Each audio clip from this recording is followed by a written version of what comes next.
దైవ జనాంగమా, చాలా సందర్భాల్లో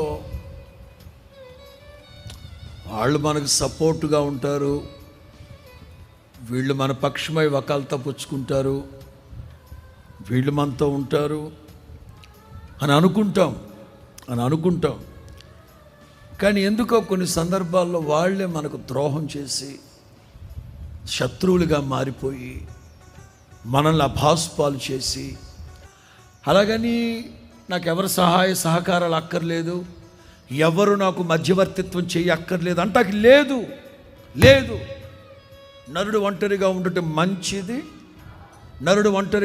మంచిది. ఏ సహాయం అందించారు ఆయన? Equivalent companionship. ఒకళ్ళకొకళ్ళు సహకారులై ఉండాలి. కానీ ఈరోజు ఉండట్లేదు.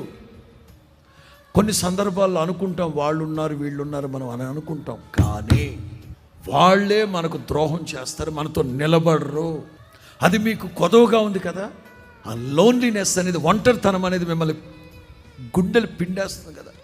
ఒక్కోసారి అందరూ ఉంటారు, అందరూ ఉన్నా అనాథగా బ్రతుకుతూ ఉంటారు. అందరూ ఉంటారు చెప్పుకోవడానికి, కానీ మనసులో మాత్రం లోన్లీ ఫీలింగ్. దైవ జనాంగమా, అందుకే పౌలు 2-3 దఫాలుగా రాస్తాడు, దేవుడు నమ్మదగినోడు. యేసు క్రీస్తుకి కూడా 24 గంటలు మందితో తిరుగుతూ ఉండేవాడు నా ప్రభు. అలాంటిది గురువారం రాత్రి ఎప్పుడైతే యేసు ప్రభుని పట్టుకున్నారో చక్కని అందరూ ఎస్కేప్ అయిపోయారు, ప్రభుని వదిలిపెట్టి వెళ్ళిపోయారు. ఒక్కడే చీకట్లో ఉన్నాడు. ఏదైనా సరే ఒకటి మాత్రం గుర్తుపెట్టుకోండి, ఈ లోకంలోనికి మనం ఒంటరిగా వచ్చాం, ఒంటరిగానే వెళ్ళాలి. కానీ మనతో అంతము వరకు నిలిచి ఉండేది మన ప్రభు ఒక్కడే. నమ్మదగిన వాడు ఏ పరిస్థితుల్లోనైనా మనల్ని చెయ్యి విడిచిపెట్టకుండా ముందుకు నడిపించే దేవుడు ఆయన.